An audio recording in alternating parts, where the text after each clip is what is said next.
Because who and where might seem different. But we get to discover as we grow in the things of God that the who is also a place. The who is everywhere anyway.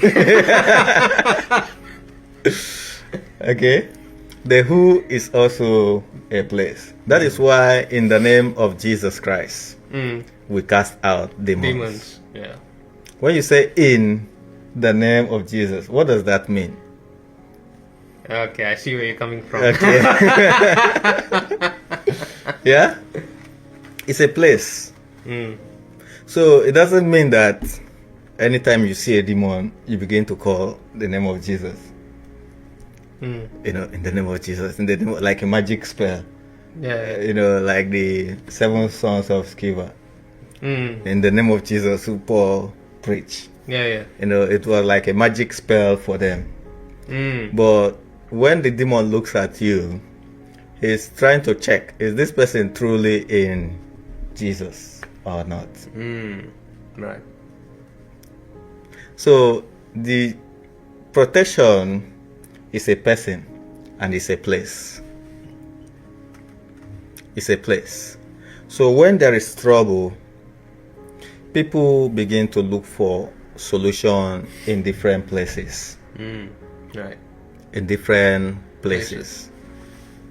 Especially my friends and brethren in Africa. Yeah. Okay. So when there is trouble, they begin to look for solution in different places. Some may go to some herbalists to look for solution. Yeah. So, but the problem with that is, It's temporary. apart from being temporary, Yeah. if the herbalist is not working with a spirit, then you will say, okay, that's fine. That's not too much problem. Because some of them will go with different names. They will tell you we are herbalists. Okay? Because they don't want people to now identify them as native doctors. Or shaman. Or chairman or witch doctors. Yeah. Okay, so they can come with different names. Okay, but they might be working with a spirit that is contrary to the Spirit of God. So if people make mistakes to look for solution in those places in their day of trouble, what happens? They come in contact with a spirit that is not of God. Yeah. And they might get a temporary relief from whatever problem they have, as you mentioned, temporary relief. But you will discover that their life will never remain the same because they have opened a door for a spirit to become part of their life. So this thing I'm telling you is very practicable.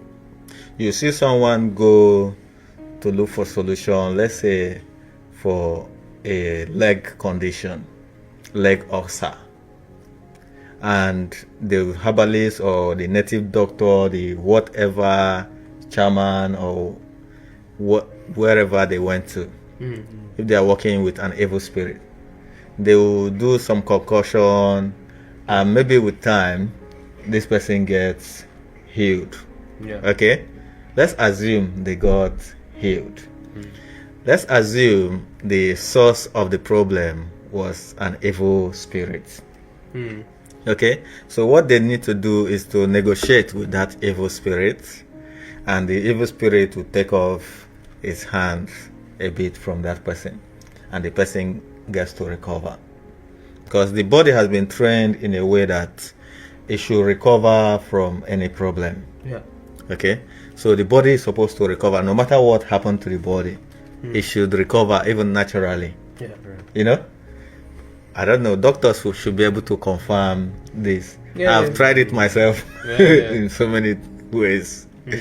Okay, sometimes we get injured, maybe a cut, you know, on the hand. Heal back, If there is no demonic influence.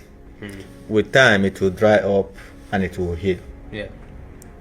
So, but the reason why it may not dry up or heal might be if a spirit is involved. So the doctors will do whatever they want to do. The scientists, the doctors Yeah, in the yeah. area of science, Yeah. they will do everything possible, but they will still find out that that particular condition is not going anywhere. It's still worsening because a spirit has been involved. I see. So people look for solution in different places. They look for solution in the science world, doctors and the rest of them. They are not finding any solution there. They look for solution in the herbalists or native doctors or whatever they call themselves. Yeah. They get a temporary solution, as we are saying. The spirit will decide to leave the person to recover a bit, so that the person will begin to trust in that place, to think that there is solution there, there is protection in that place, Yeah. there is solace in that place, Yeah. there is refuge in that place. So, but it is for a short time. Before you know it, something worse than the previous problem will come. Maybe this time around, the hand and the leg will wither, stroke, and they call it stroke. Yeah. So, what will be in the mind of this person? To go back to this herbalist, to that native doctor, Yeah. to that shaman that helped them during the time of leg ulcer. Yeah. Yeah.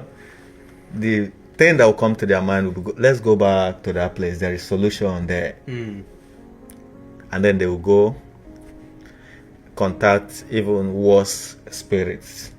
Because when they go, they will not just go there for fun.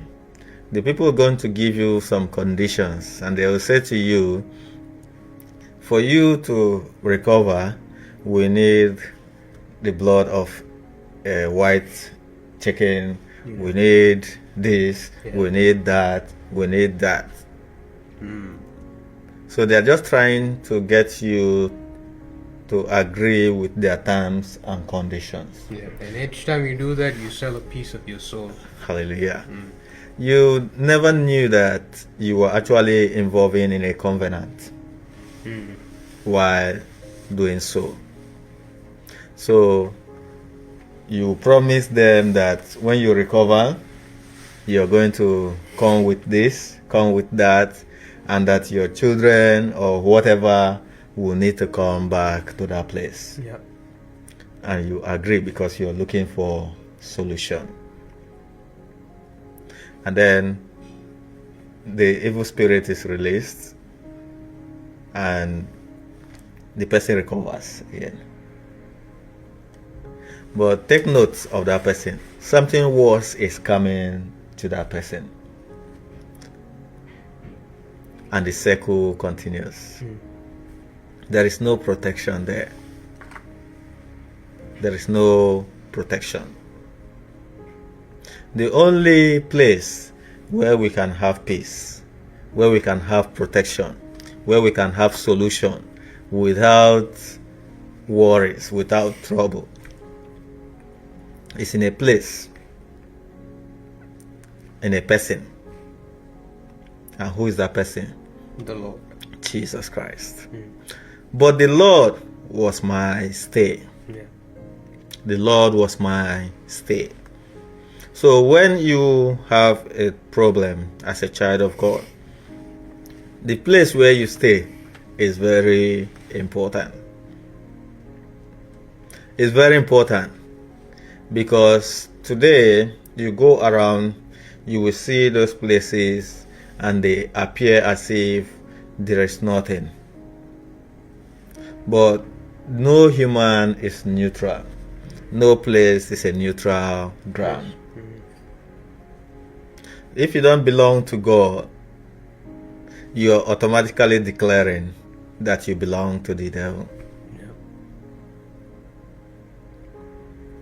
You say, no, but I've not seen the devil before. I don't care about the devil. I don't know anything about the devil. Mm. You don't need to know about the devil for you to belong to the devil. Okay.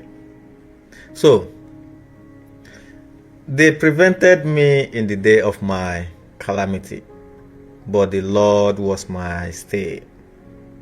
So, this man of God has gone through difficulties in life. This child of God has gone through challenges in life. But the way out was by the help of the Lord. And then you begin to ask yourself this question: how does the Lord protect his own? How does the Lord protect his own?